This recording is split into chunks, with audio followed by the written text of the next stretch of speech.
you found that actually works? Have you worked with exercises with them? Have you taught them how to envision? What is it you're doing that you've found has worked with young people? And would those things work with those of us who are not so young anymore?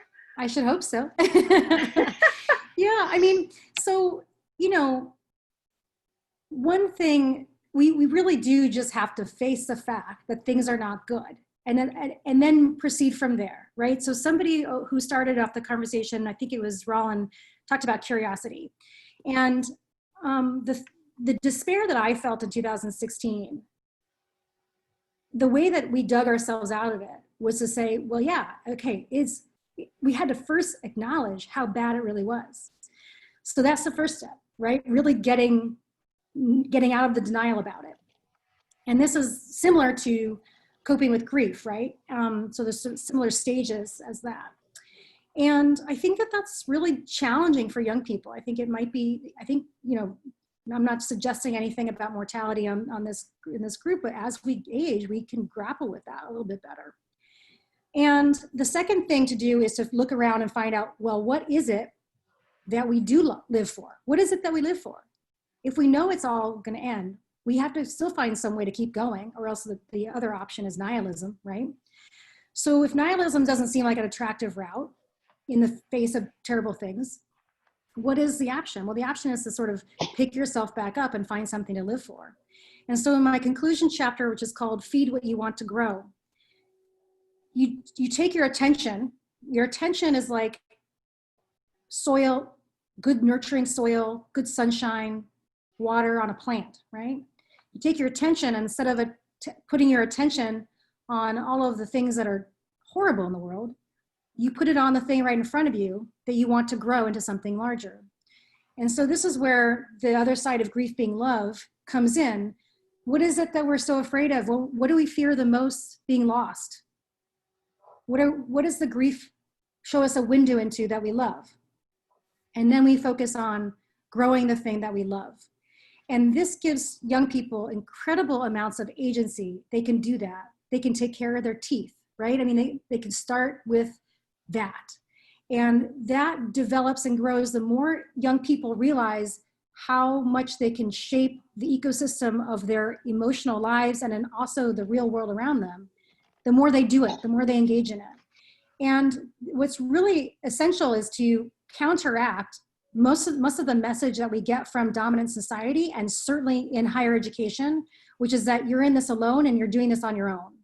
And so one of the things I've completely changed in the way I approach teaching and the way I approach leading the program is I've prioritized a sense of collectivity and community over other outcomes.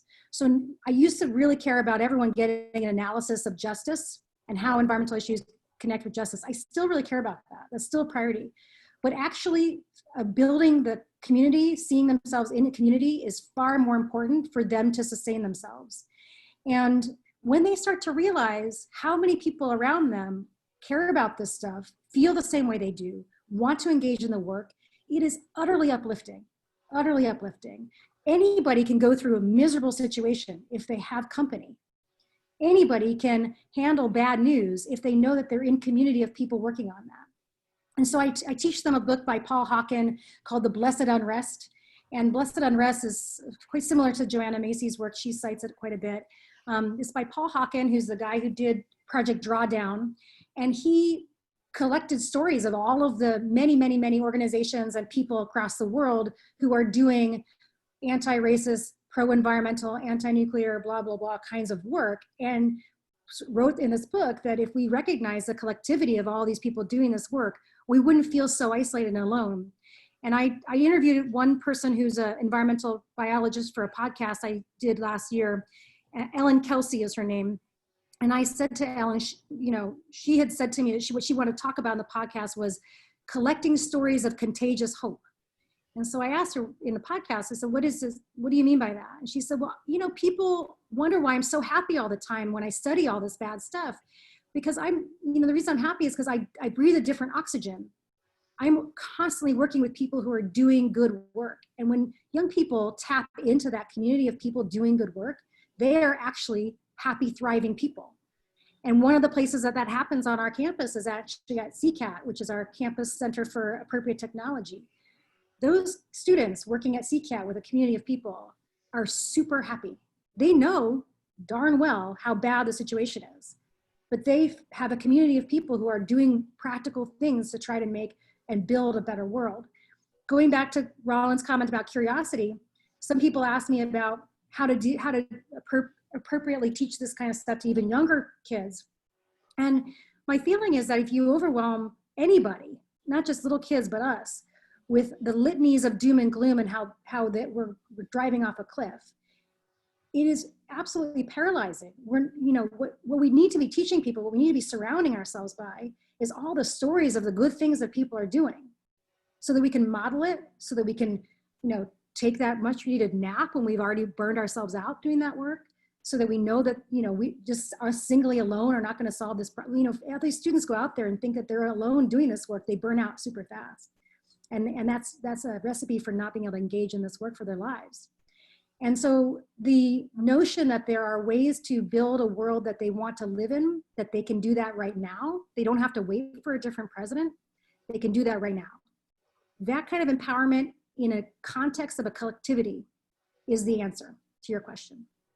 And I feel very strongly about that. I watched over the weekend the video arc where the photographer who was stuck at home because his wife had breast cancer, and so he was a photographer at National Geographic, and he started taking pictures at the local zoo, and then he went to the next local zoo, and then the next closest, and he ended up with this arc of pictures of the animals and birds and lizards and ants and all this. And then he said he's been doing this for 10 years. He has this gorgeous video arc, and he's gone all over the world, and he figures he'll have another 10, 11 years worth of going to try to capture all these animals.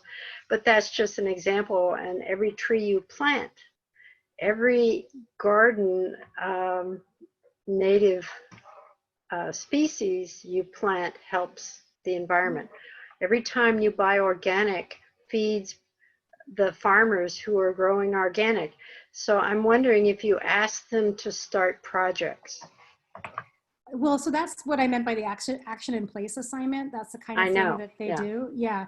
And they're doing projects in all kinds of classes. So yeah, that's, you know, in our curriculum, I have 5 classes in environmental studies, but then all of their curriculum is in other departments.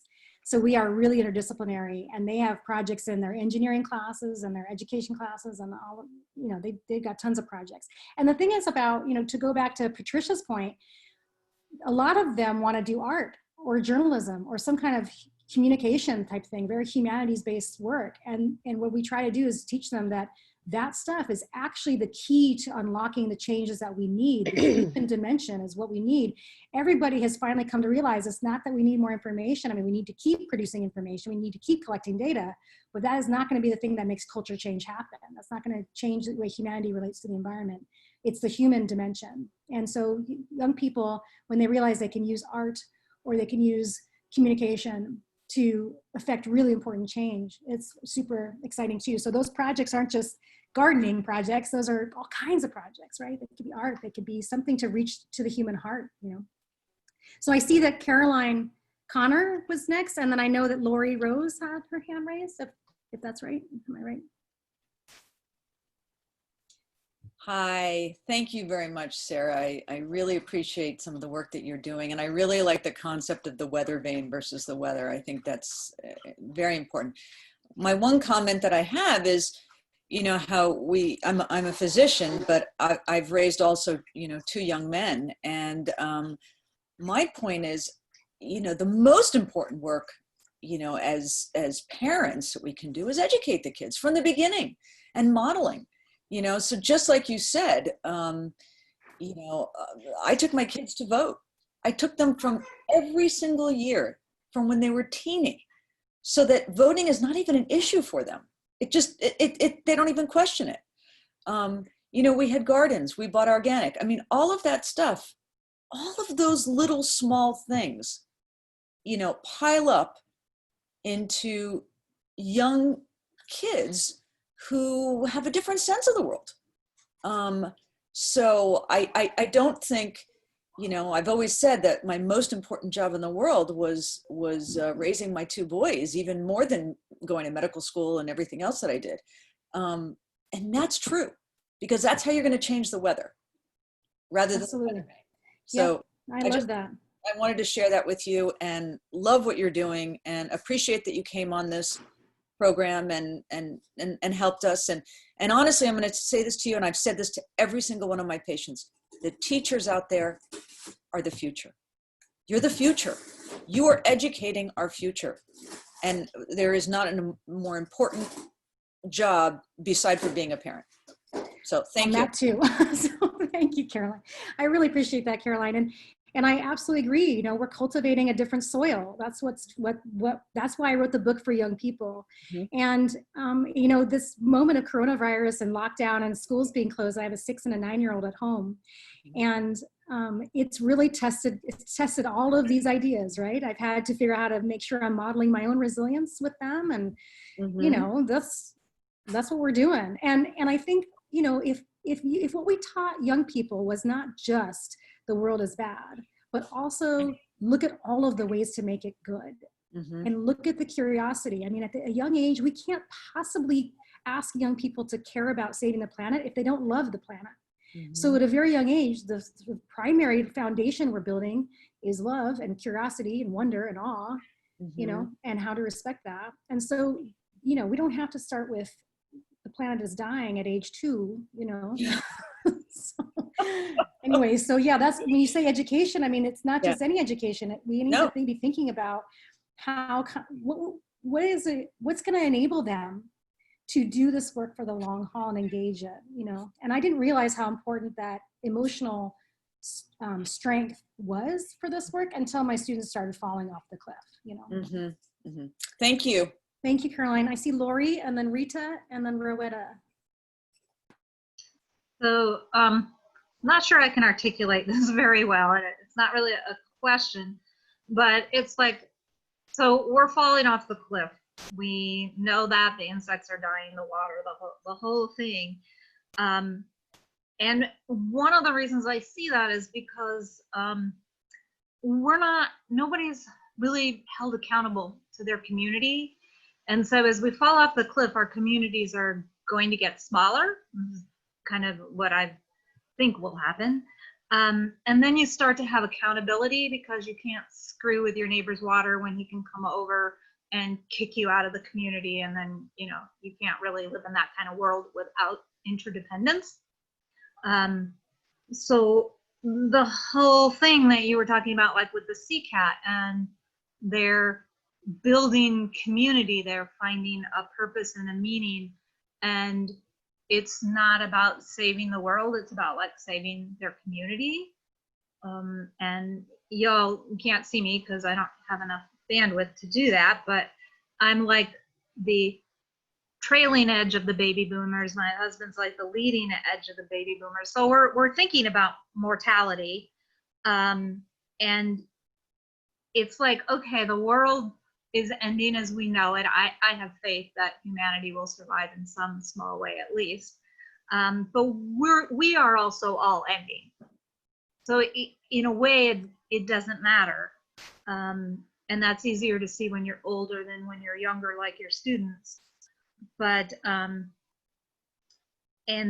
that kind of, as you look at your aging and your mortality and you think about meaning, and again, it comes back to your family or your community, you know, your chosen family, but the people that you relate to, and that's what you live for. So even if you're starting an action kind of plan or whatever, you're doing it for your small group of friends. And I think that's part of motivating people, is that doing it for your community, not necessarily to save the world, but to save your community. I appreciate what you're saying, Lori. And an example of what you're talking about is, you know, something I write about in the book is the emotional state that we need to be in order to engage in this work. is one of desire and love and pleasure, and not just guilt. And we also, it turns out that if we feel like we need to see the results of our actions on a global scale, then we will also not even try, and that will be defeatist from the start. And so we have to find positive reasons to engage in the work that don't rely on seeing the outcomes change things. We have to find reasons that don't just tap into a sense of guilt or shame or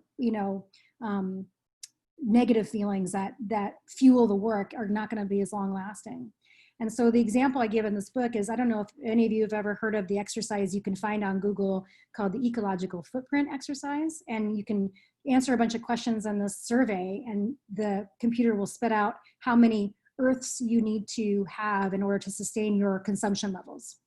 And it's a real moment of reckoning for people who do this exercise to say, oh my gosh, I can't keep up the consumption levels that I'm doing. And it's designed to get people to engage in long-term behavior change around their consumption. And it turns out that that kind of guilt and those exercises don't affect long-term change. But as I experienced in doing a different exercise that was inspired by the author Robin Wall Kimmerer in her beautiful book called Braiding Sweetgrass, which I strongly recommend. It's a top bestseller right now, and it's wonderful. And I have my students read it, and it changed my life. In that book, she does something called the honorable harvest. And if you do make it as an exercise where you think about the different things that you revere in your life, she calls it practical reverence.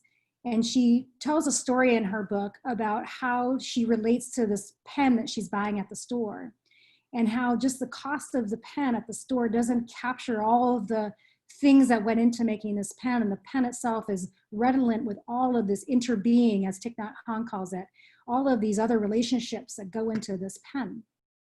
And this sense of awareness about what's going into this pen and the things that I love having to be sacrificed to go into this pen is a far more likely set of emotions, that sense of love and reverence, and to engage long-term behavioral change, than the guilt that I feel from doing the ecological footprint exercise. So this is just a different sensibility around engaging and trying to focus in on the emotions that allow us to do this work for the long term. And I'm not suggesting that bad feelings are inherently bad, but things like guilt, it turns out people are more likely to just want to avoid guilt rather than solve the core problems that created the problem in the first place. And so I like what you're saying, Lori. Thank you. And I know— What is the name of the book? Yes, thank you. It's called Braiding Sweetgrass. And Amy seems to be doing a great job, Amy, putting the books on there. Amy, would you put Braiding Sweetgrass on there too? It's by Robin Wall Kimmerer. And she's herself a Native American botanist. And she teaches, I think, in Michigan. I can't remember where, but her book is really one of the best books of our time. So Rita, oh, sorry, are you Rita? Okay. Cool. Okay. You were mentioning that you felt like some of your students, and you've got a great pulse on the students and the younger people, but they felt power, like power equals money, money equals power. I think that's a very common thing for everywhere, in the political realm, everywhere in our society. And I think that for a lot of students also, they feel that education is not easily accessible for young people. They don't have the money for it, and they find it very difficult. Yet, with a lot of the things we were talking about that seems really negative, we've got something in Humboldt, which I think maybe it's a result of you and your teaching. What is it called? Cooperation Humboldt? Or, yeah. The Cooperation Humboldt is not my product, but I work with them a lot, and I connect my students to them because they're exemplary of what I'm talking about. Yes. Yeah, I mean, like you said, agency, action is an antidote for everything, that we're, a lot of the negativity that we're talking about. And a group like that is amazing to hook the people up to, because I get a lot of the emails and everything from them, and I see you can go in at almost any level, where that you feel you can do. So I thought you might want to just mention it. I think a lot of people in the group already know, but. Yeah, I would love to. Thank you, Rita, for mentioning them. So Cooperation Humboldt is there's a international movement called the Transition Cities, Transition Networks. Just Transition's another word for it. And Just Transition has a node here called Cooperation Humboldt. And Just Transition is the grassroots ground up way of saying, we don't need to wait for the politicians to change. We're going to do this ourselves. What's the world we want to build? What is it? What does it look like? And that's, of course, the folks that trained me to do that visualization exercise are coming from the same school of thought as the people who are doing Just Transition and Cooperation Humboldt. So we have a real meeting of minds, David Cobb and I and his folks there at Cooperation Humboldt. And, you know, at the end, I want to tell a really beautiful story. At the end, the last day I was with my seniors in my senior capstone right before spring break and before we had to go stop classes, face-to-face classes. We were all pretty depressed about this. What was this going to mean for their careers or jobs? I mean, it was an awful day. I didn't want to go to class that day. Let's just, screw it and just get on and try to survive this, And I didn't want to face them, but I realized that this was a moment. We were at a crossroads, and here they had been. We had just been learning about this for 4 years. The time had arrived. Climate change has arrived. Who are we going to be in this moment? We've just spent 4 years trying to talk about the world we want to build. And the moment is now, it's not in the future, it's right now. And so we did an exercise where I asked them to describe the characteristics of a resilient community. And then I realized that what they needed was them to be a resilient community together and to build each other from there, because they weren't going to have me anymore. We were going to have the class. And now we had to put to test what I'd been telling them they needed to do for 4 years. And the next exercise was to say, okay, well, what are these characteristics? How do they apply to you all right now in the next 4 weeks, right? Or the next 8 weeks? And so then they came up with a list of all the commitments that they would do to make sure that they took care of each other. And about half of them are now working with Humboldt Mutual Aid or Cooperation Humboldt. And, those students have known for some time that this is on the horizon and that this is what they want to be trained to do. And so while it's very difficult, and I'm not denying my students are having real mental health crises right now. I mean, it's bad, bad, bad. Not to mention the economics and the worries of their family's health. I mean, it's not good. But they know that this is the moment they've been training for, and they know this is coming. So, Cooperation Humboldt is doing that work right now. This is what they've been called, and this is the moment they've been preparing for too. So, yeah. What are you doing, or what are you recommending to them about mental health? I mean, I know taking care of each other, support, cooperation, that's going to help a lot. Any other suggestions? Yeah, I'm a huge fan of mindfulness. So we practice mindfulness in my classes, and the brushing your teeth with a non-dominant hand, where you really bring it back to, this is really hard work and I'm going to be very tired and it's enervating, and I'm going to have compassion for myself, and I'm going to do some compassion work with myself and with others. So mindfulness is a primary thing. And of course, exercise, right? So physicality, being physical. And if we're teaching that, if we're talking about that in their freshman year, in the first class they take, then they're ready for it. If we just say, oh, we'll learn all those skills when the crisis hits, then that's going to be a crisis, because I'm not there to teach them anything. They're on their own, So, I'm not saying they're all doing great jobs. I'm saying I think there's a lot of people falling through the cracks right now. I know about them, and if they're even telling me about it, I don't even want to think about the people who are not reaching out to me.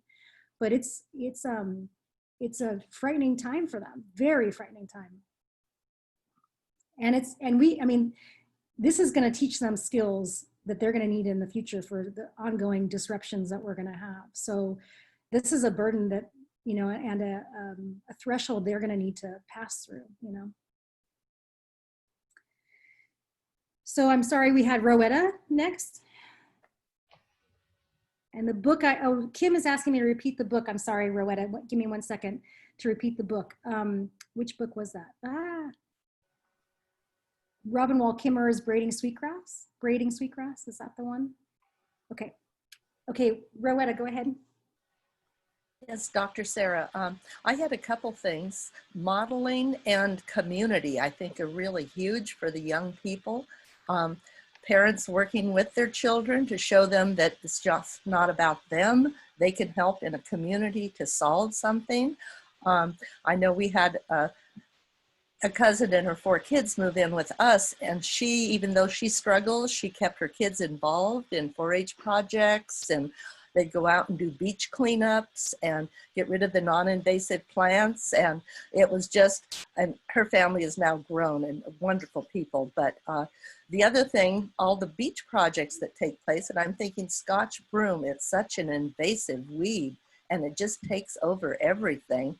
And is there a possibility that they could probably extend it to do something like that to get rid of it? Because it's just, and asthma is so bad in, you know, areas where this blows in the springtime, the pollen from the bright, beautiful yellow plants, but it's an invasive weed.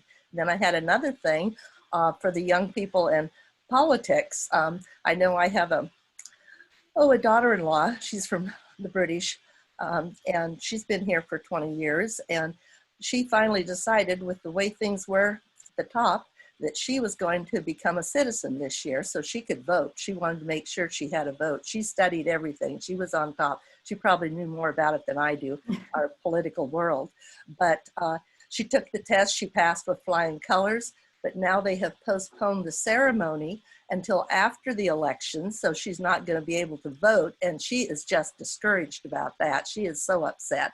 And I'm thinking, why, you know, do we contact our representatives? Is there anything they could do? If they've passed everything, why can't they give them the position where they can vote this year and then get their little ceremony afterwards? I don't know, but it's just a crazy world, it seems like, anymore. Things are going backwards instead of forwards, but that's all I have to say. Okay, thanks, Rowetta. I had a question here from Gail to everyone. What steps would we use to learn to brush our teeth with the opposite hand in the sense of reevaluating our roles as consumers and the pursuit of the American dream? Does anybody want to speak to that? I know I have another person whose hand's up, but I wanted to make sure Gail's written question got asked. I can speak to it if Okay. you have a minute. Yeah. I say that it's anything that takes your brain and changes the way it processes information around you is the first step, whatever that is, doing something with your other hand.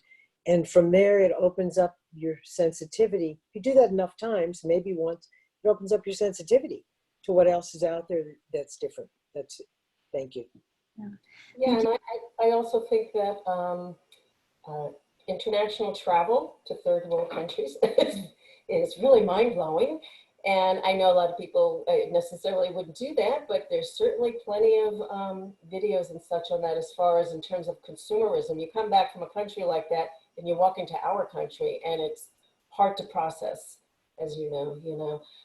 But even something as simple as focusing on your walking, I think does shift and how you're moving and how you're moving through the world. I think that does shift us. And trying to even see what we're doing outside of ourselves, like watching yourself, because there have been times when I have moved very jerkily and I wasn't aware of it until I had to stop and watch. And it has an effect on people for something as simple as that. In order to develop the brain, you absolutely have to change what you're doing and do new things. It's not enough if you play bridge to play the same bridge. You have to learn new plays in bridge or do duplicate. If you're a golfer, you can't just go play golf every day and do the same thing.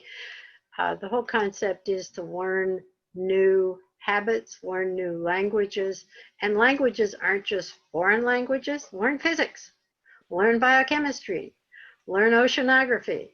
All these things are new languages that you have to learn all these new terms and new concepts, and that forces you to develop new neurons, which keeps your brain growing and offsets Alzheimer's. And exercise is also critical in that, and it all these various activities, doing things that you're not comfortable doing, forces you to learn new things. So I think I want to speak to the Gail's question in terms of how we could do this on a cultural level. So I think Gail is asking, you know, how do we change the whole way that America is built on consumerism?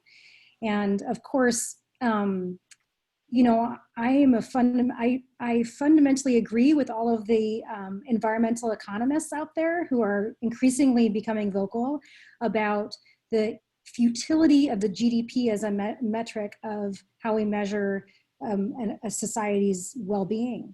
And if you study up on these folks who are critiquing the GDP, these economists, it's super compelling. And I would recommend, if people want to think about, you know, what could happen, what could look different. We can see that New Zealand is going in a different direction. France is doing some other things. There's some really interesting ways that countries in the wake of coronavirus are thinking about how to use the crisis to shift their incentives and kind of political and economic tools towards a bit broader scale valuing of different things. And if as a culture, we didn't value GDP the way the GDP as a metric gets used to dictate everything else in this society, we would be in a really different situation. And I would not say that overpopulation, as Lynn is suggesting, is the key that will unlock a change in how our society relates to, you know, the value of stuff, right? I mean, the value of stuff and shifting our value to more valuing of relationships and the interconnectedness between ourselves and nature, that is going to, you know, it's going to be very hard to do that as a societal level until we don't use the GDP anymore as our main metric, which isn't to say we have to get rid of capitalism per se. I mean, some people are arguing that, but that feels to a lot of people like an impossible hurdle that's never going to happen, so they just give up.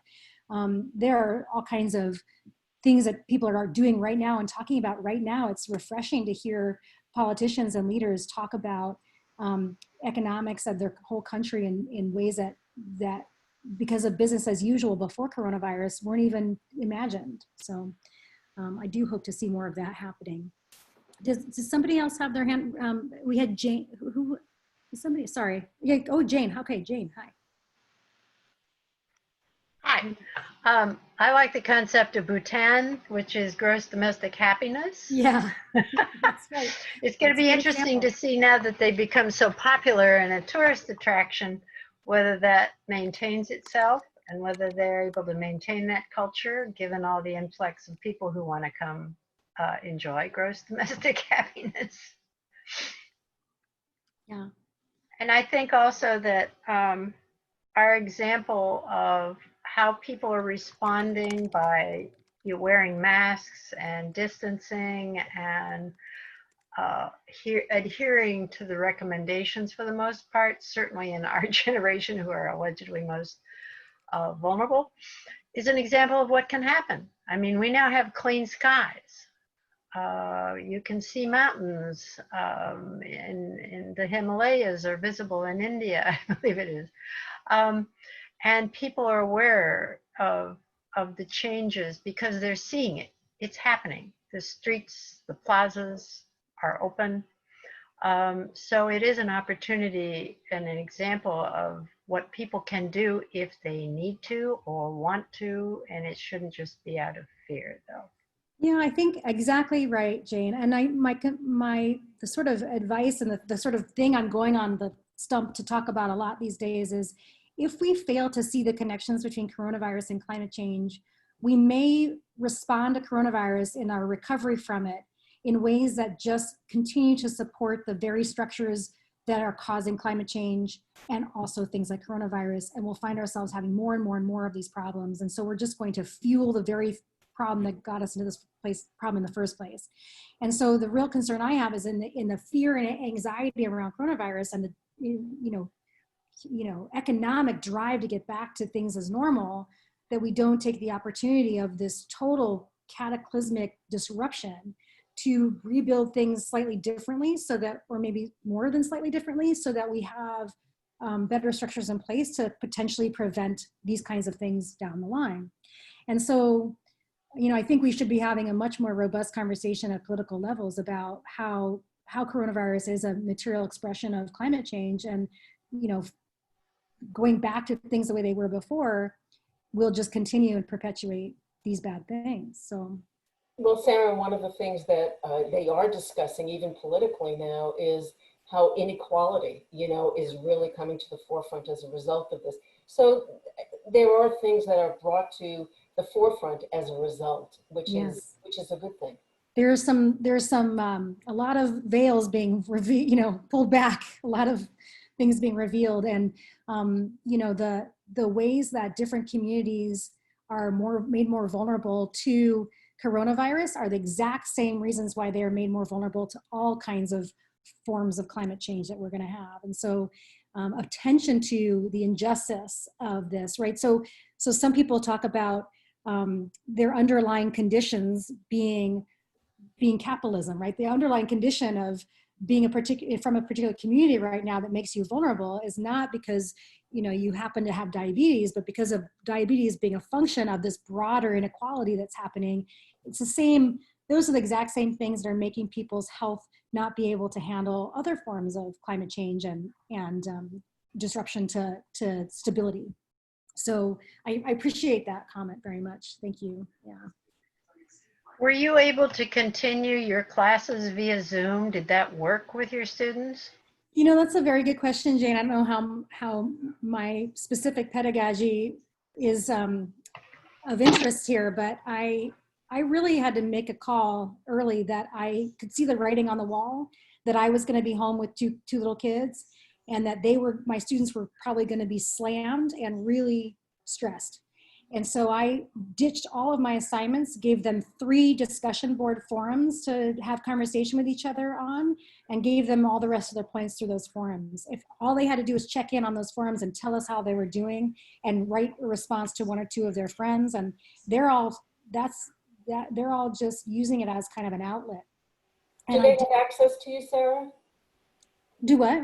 Do they have access to you? Oh yes, I have office hours 3 times a week, yeah. So my feeling was I would rather be individually available to them as support than to try to pretend that continuity of education or whatever we were calling it was even possible. And unfortunately, I mean, I think it's really tempting as a teacher to try to do that. And I think for some students who are more supported, that continuing education has been like a lifeline for those students.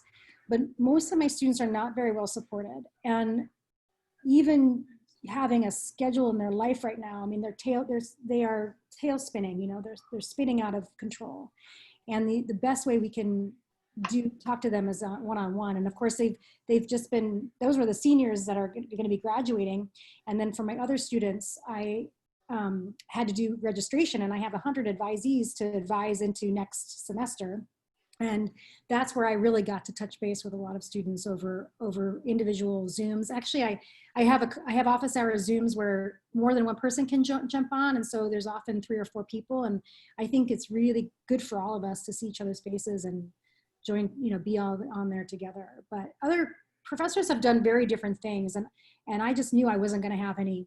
I knew that my home life was going to be eclipsing of my professional life. So, yeah, I had to find a way to save myself through that too. Has that worked? Have students taken advantage of that? Of office hours? Yes. Yes, I have. I usually have 3 or 4 at a time every day, every time I have it. Yeah. Mm-hmm. There's still a lot of people who are just not checking in. They've checked out. And I ask the people who know them, how's that person? How are they doing? And I'll hear that they're trying to muddle through, you know, and at least I know that they're out there. But it's a pretty extreme situation of despair for them, even though they sort of knew it was coming. Besides hiring thousands more professors just like you, Dr. Ray, what do you think universities should do to address the issues you've raised today? Yeah, I think that it's really unfortunate. We need to, there's a lot of things we could do. One is that we got to make sure we have enough counselors in our CAPS centers, our counseling and psychological service centers, to do the best practices of how many per student you need. And I think HSU did a big push in the last couple of years to get more, and we've really injected a lot of resources into mental health support, we definitely need that. The other thing that we could really do is that faculty could get better. So in the environmental fields, faculty are very poorly equipped to address students as emotional beings, and there are reasons for that. We think of them leaving their emotional selves at the door when they come into the classroom, and that they're there to do the business of the intellectual work. And the emotional stuff is messy and gets in the way of all the other content. And there's all kinds of reasons that, we've structured higher education to be, a mental exercise, not an emotional exercise. And faculty are not trained as therapists, right? And so there's all kinds of reasons why this is not happening at the broader level. But I do think that without becoming therapists, there's a lot of professional development that faculty could be doing. And what's amazing is how much of that I'm doing consulting around the nation right now. So one of the things that people want to talk to me about is how can we change our curriculum and our pedagogy to address these things and to think about them more. And it doesn't require becoming a therapist to do it. It just requires owning the emotional results of what you're teaching and maybe being a little more transparent about it, and maybe getting a little bit more informed about how you leverage the research that's out there on psychology and learning to just tailor your strategies better. And there are some real basic things that faculty can do along those lines, but mostly we've been told to not engage students emotionally and to send them to counseling and psychological services. And that is in total denial of all the research that says that the best learning happens through our emotions. Our emotions are the way students are emotional creatures, and they're going to do the best learning and retention and application if they're engaged on an emotional level. So just even awareness of that, would change people's teaching, I think, a lot. Yeah. Any more questions, anybody? Ideas, thoughts? If not, hey, yes, would you please all go down there? There's a reactions button, and you can do clapping or thumbs up. And I think we want to all do thumbs clapping, right? Do you know how to do that, everybody? It's on the bottom of your screen. It says reactions. There we go. Thanks, everybody. Yeah. That's sweet. Yeah, it's like we're too used to the thumbs up. It's the wrong one. Yes. Fix it. I don't mind. If you are interested in, the book is a great graduation present. And if you're interested in purchasing it from Northtown Books or Eureka Books, all of their sales, proceeds from their sales, I'm donating to those bookstores. So support our local bookstores, buy it there, and they will get the earnings from that. So you can, if you're local, they can do curbside pickup for both those places, and they'll both also ship. So you can contact them by phone or internet and order the books through them to be shipped. Tell us again the name. So Northtown Books. Oh, the name of the book is called A Field Guide to Climate Anxiety. Okay. You'll enjoy it. As far as I've gotten, which I was trying to get it done before today, but I didn't manage. It's not. But at least I got it, huh? It's really meant for. It's easy reading. It's a trade book. It's not an academic book. At the end of each chapter, I have these little checklists of sort of summarizing what it is that I said in the chapter. And I think that those end up being kind of my mantras during this time right now, because I have to remind myself of how wise I once was to write a book like that. Because I need it right now. Thank you, everybody. I want to thank you ever so much, and everybody who's attending.